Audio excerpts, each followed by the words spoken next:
Wherever there are shadows, there are people ready to kick at the darkness until it bleeds daylight. This is Bleeding Daylight with your host, Rodney Olson. Welcome to Bleeding Daylight. Please share this and other episodes direct from our social media accounts. Find links for our Facebook, Instagram and Twitter pages at bleedingdaylight.net. That's also where you'll find many other Bleeding Daylight episodes.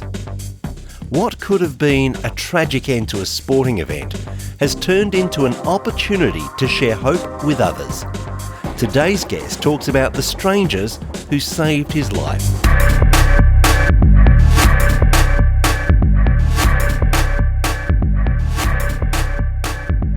Today's guest has a passion for running, but it's a passion that almost cost him his life. In October 2019, he suffered a sudden cardiac arrest while running a 10-mile race and was saved by a group of strangers.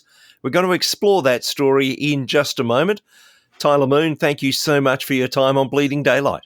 Yeah, Rodney, it's great to be here. Tell me about your passion for running. When did that start?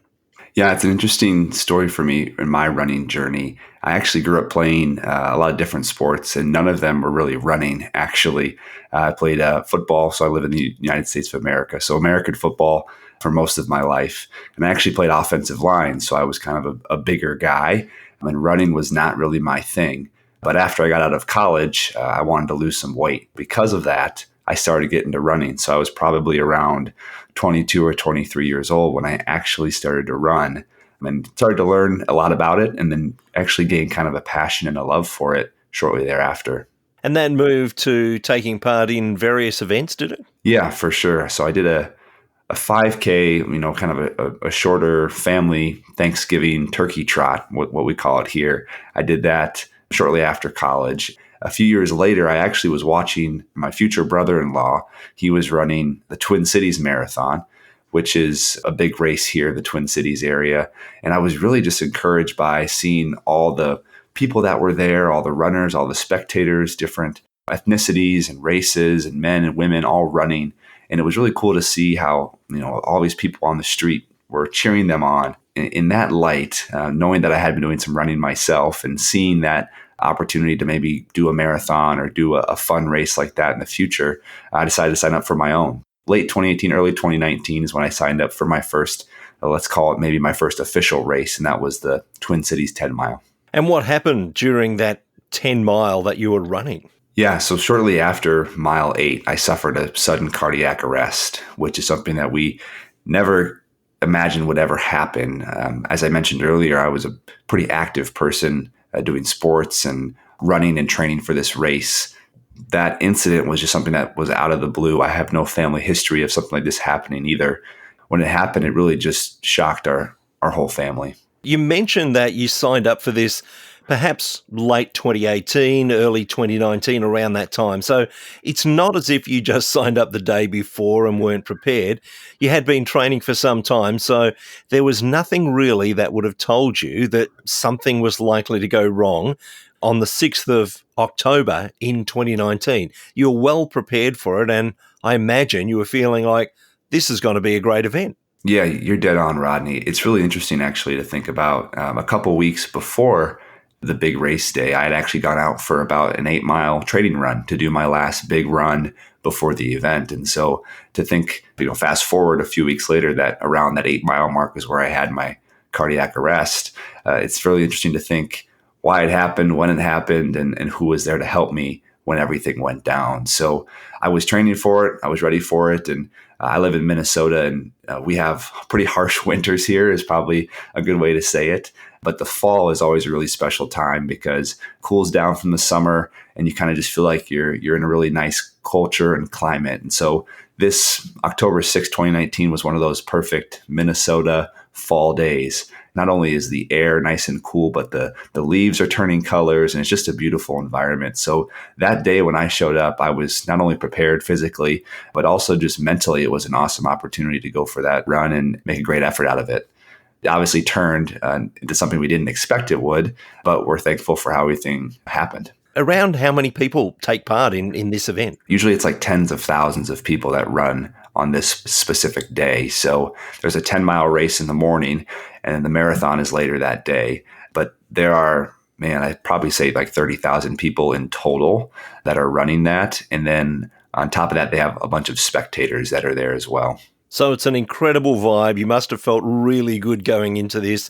You'd done your preparation. You were ready to go, jostling for your space in amongst all these runners, and off you go. How were you feeling in that first 8 miles before this cardiac arrest? Yeah, I was feeling really good. So this was, like I said, my first real big official race besides a 5K turkey trot event with my family. So it was really exciting. You know, you have that vibe. You're in the corral with all these people. They're pumping music and you're getting all excited. And so when the gun fired off, my first mile is actually the only mile that I have memory of.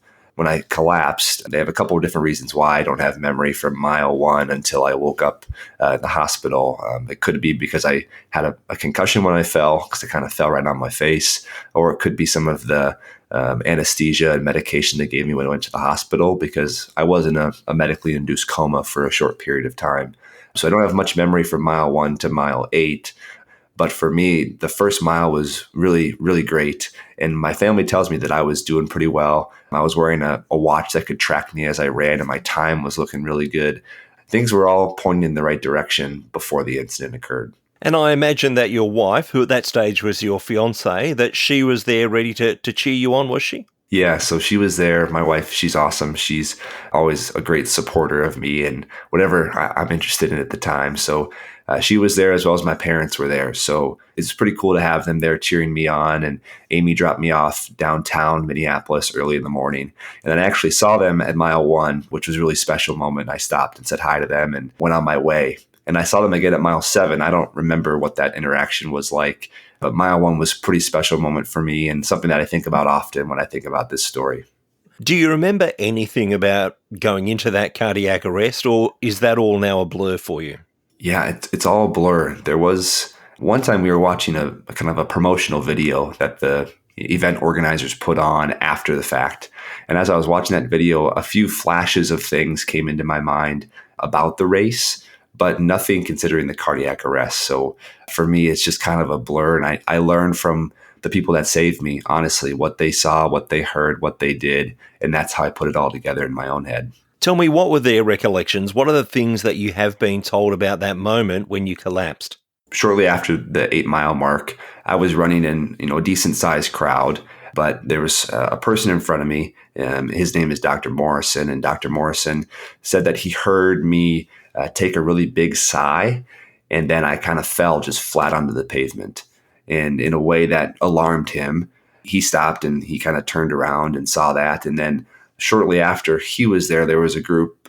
By the time it was, we were going about 10 to 12 people that came to my aid, people that were runners, people that were just spectators, and then also someone who was an actual race volunteer.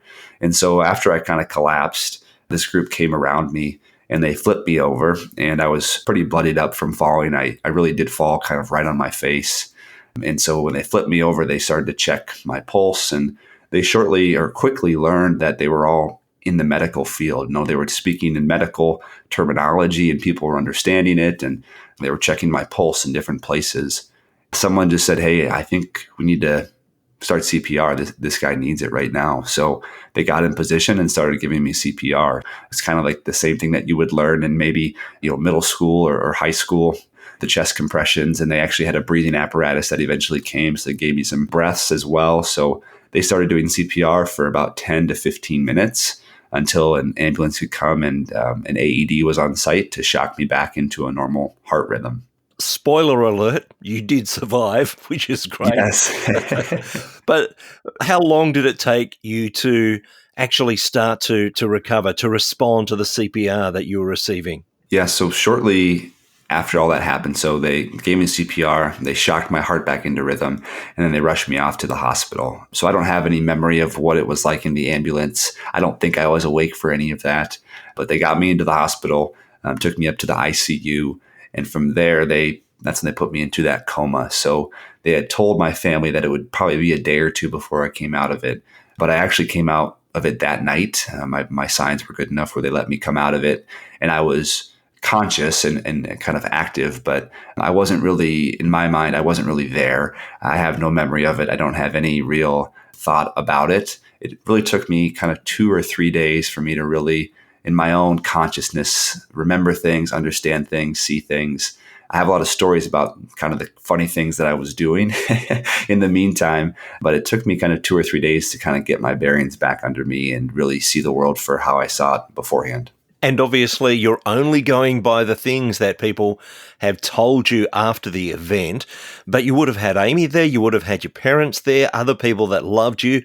What were they going through at that time when you're taken off to hospital? They say, we need to put this man into a coma. What was their thoughts? Yeah, so they were really shocked is probably the understatement of the story. That I don't know if there's a word to even describe how they felt, but for them, the unique part was they were able to track me while I was running. So they could see on their cell phones where I was going and where I was running. And so they were hoping to catch me around mile 10 at the finish line.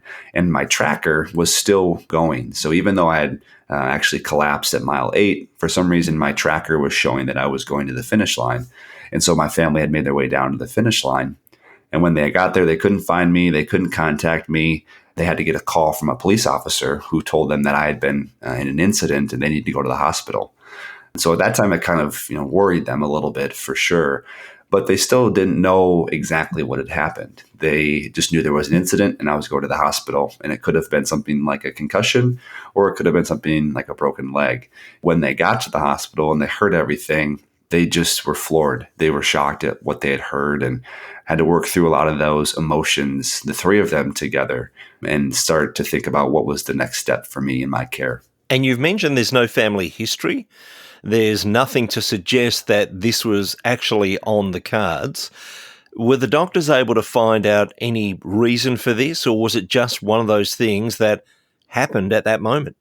So fortunately, we've been able to learn a lot about my heart over the last few years. So I'm fortunate enough to live near the Mayo Clinic, which is in Minnesota, which is a really famous hospital in the United States. And through some testing there over the last 3 years, we've been able to discover a little unique arrhythmia, maybe you would call it, or a unique beat that I have in my heart at around 160 beats per minute, which is kind of a typical exercise heart rate for me. My heart goes into a couplet is what we call it. And it's kind of a double beat. So instead of following the normal heart rhythm, it kind of goes bum, bum really fast. And that is what they maybe think happened on October 6th, is that it went into that double beat. And for whatever reason, it never got back out of that beat, which caused my heart to go into a really fast rhythm. Ventricle tachycardia is what the actual medical term is called. From there, it sent me off into a heart rate of probably like 300 beats per minute, which caused me to not have any blood pumping through my body and caused me to collapse. So the leading theory is that little couplet could have turned into a triplet or a quadruplet and so on and so forth, to the point where my heart couldn't really even function. How long were you in the hospital before the doctors felt that you were well enough to release you?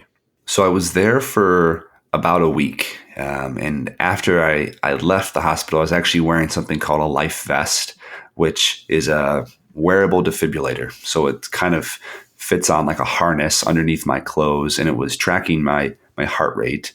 And then I kind of had a little battery pack that I had like slung over my shoulder, which I would wear everywhere. And it would read my heart. And if I went into a cardiac arrest again, that device would shock me back into rhythm. So it's kind of a wearable AED in a way.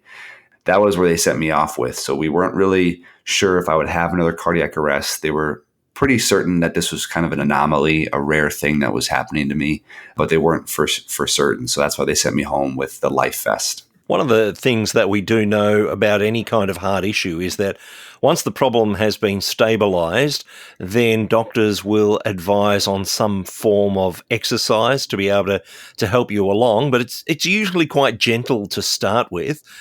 But you're not a quitter. What happened at that point? You wanted to actually finish the race that you started, even though that was where all this trouble began. What did you do next?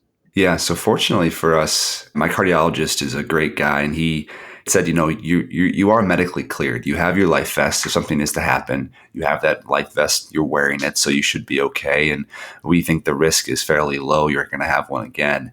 It's kind of some wheels started to spin in my mind. In the hospital, we had talked about finishing that race and going back. And my family thought, let's go finish it. Let's go walk it together.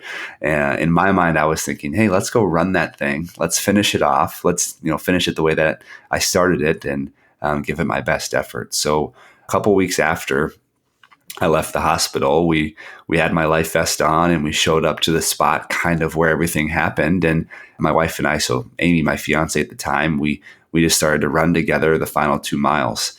And we had invited some friends and family, just said, hey, well, we kind of gave them less than 24 hours notice. Hey, I'm going to go do this tomorrow. I'm just going to run on the street or on the sidewalk, and we'll meet you guys down at the Capitol, which is where the race finishes, and we'll just celebrate and be thankful for life.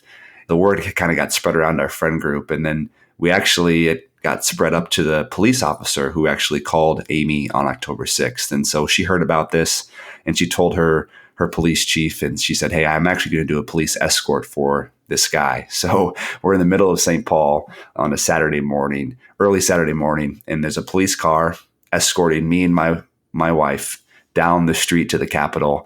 It was a pretty unique opportunity for the final 2 miles of our race. So you got to finish the race with just a few of you, get rid of all the thousands of others and just enjoy it. Exactly. What was it like to get across that supposed finish line? It's a great question, Rodney. I think there was a lot of tears. That's probably a good place to start. A lot of emotion, just to be able to overcome such an incident like that, and to be surrounded by friends and family and people that were there just to cheer us on. So my parents were obviously there the day that I ran, and they actually were there that morning. I finished the race, and Amy was running next to me, which is a cool metaphor for how we've all been, running together since October 6th through the medical ups and downs. And then we had a group of friends, and then a group of, I would call them strangers, but people that kind of interacted with me throughout my cardiac arrest. So there were some ENT people there. There was actually someone who helped give me CPR showed up that day. And so it was just a really unique opportunity to bring this mixture of people together that have impacted my life in really unique ways, and to be able to cross the finish line and show in maybe a physical demonstration that we are and we can be stronger than the hard things that happen in our life. We have opportunity to overcome the challenges that we face every day and come out better on the other side. I know that you're a person of faith, and a lot of people will wear their faith on their sleeve, but you're actually wearing your faith on your race bib, weren't you? Yeah, that's a great way to put it, Rodney. I'm definitely a man of faith, Christian faith, and I'm proud to be a Christian and always improving and trying to be better than I was the day before. Always a refining process to be a Christian. So you mentioned I had Jesus Saves, or my faith, the word Jesus Saves was on my race bib, which is something that I didn't initially plan to put on there. I actually had my name on there because that's kind of what most people do, is they put their name on their race bib, or maybe a nickname.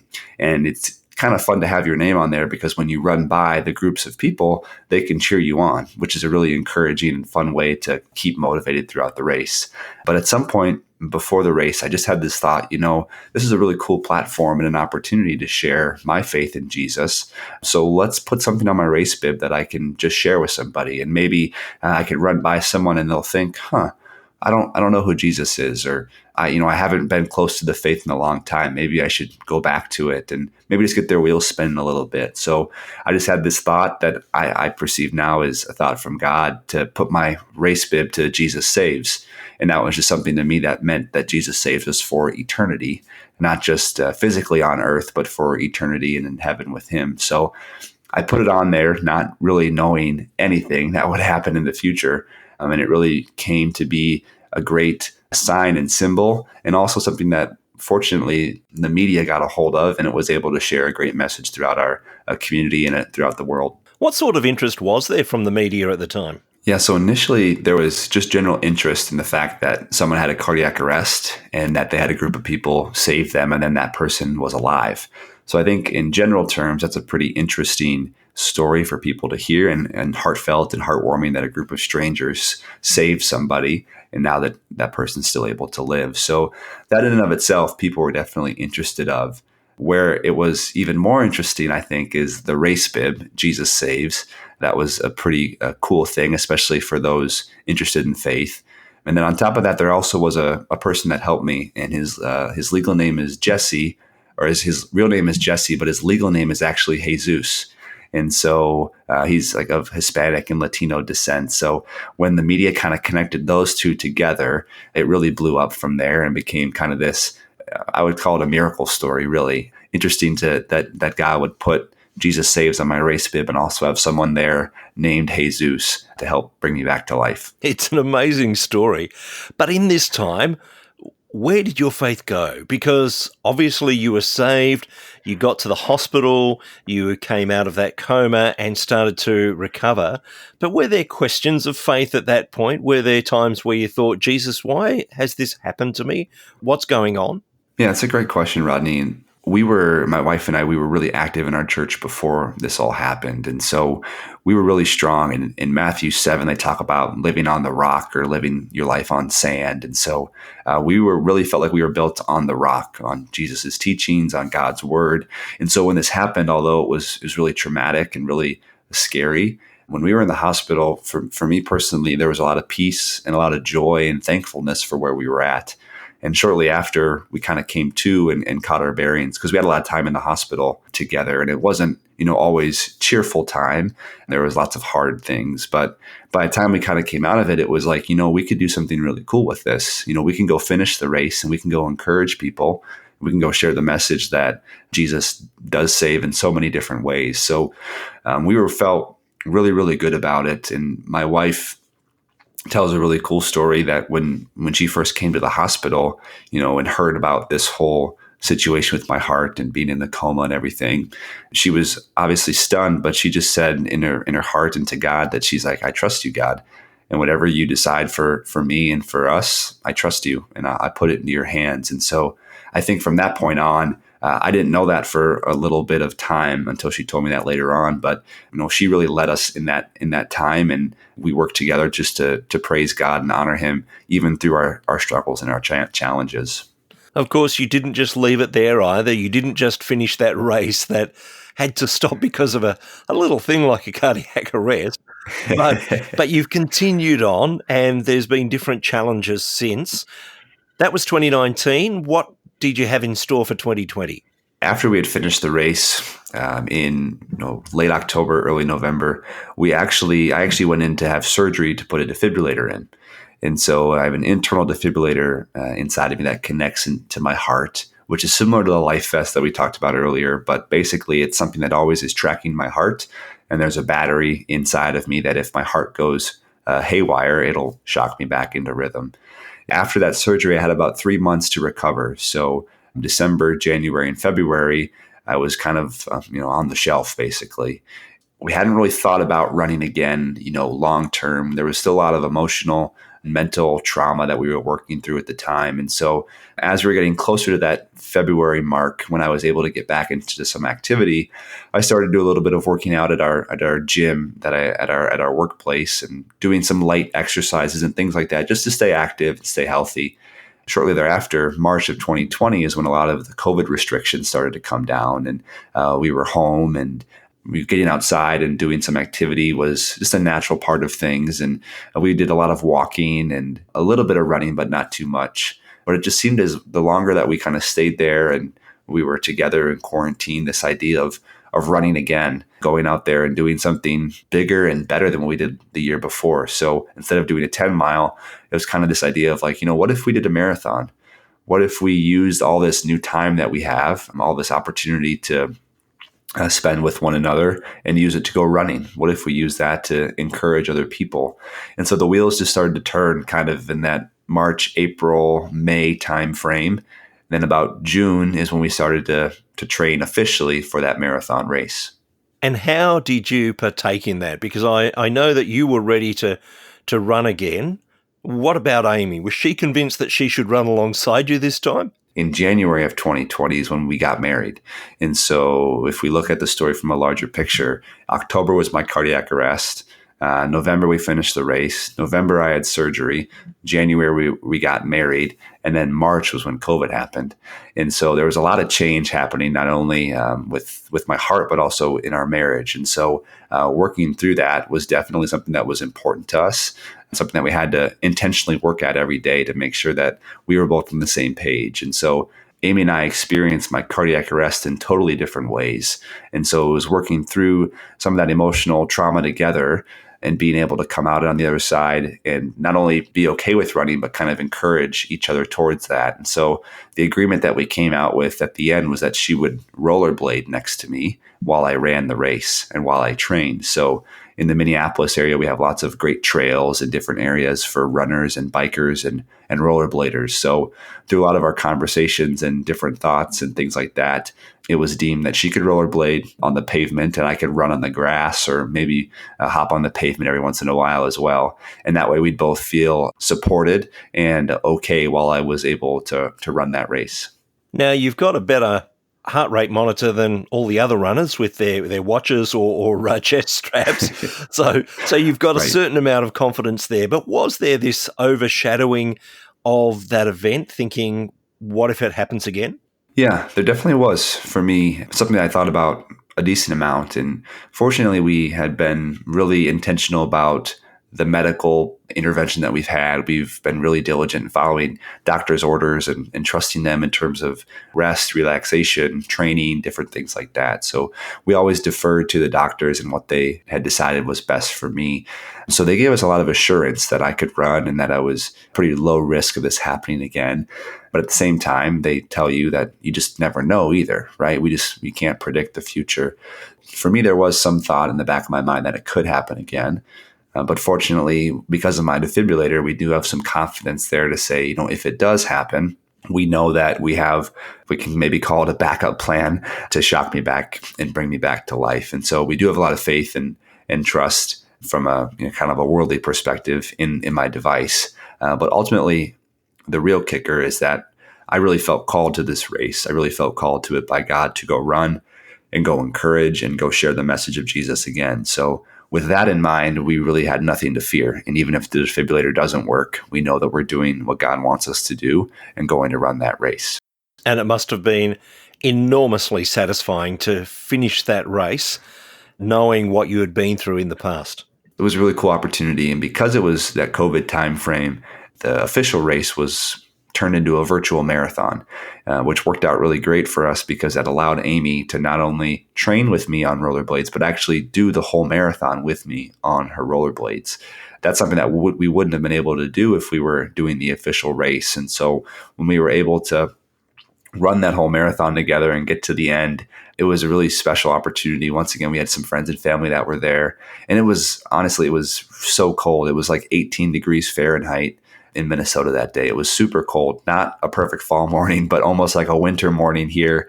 To get to the end of it and to feel so accomplished with, once again, friends and family nearby was a really cool way to just share God's love and what his power is in all of our challenges and trials. 2021 brought some changes to your running, and there were some really special things that happened with some of the events that you took part in, wasn't there? Yeah, it was a great year. And honestly, it was a year that I didn't really think I was going to do very much in 2021. But a friend of mine, and actually it's Jesse, so Jesus, who gave me CPR in 2019, Jesse and him and I and Amy and our families had gotten pretty close over the last couple of years. And so he had kind of mentioned to me that he was going to do some running in 2021. And I wasn't super interested right away. I was kind of like, we've done the 10 mile again. We've done the marathon. I think we're okay.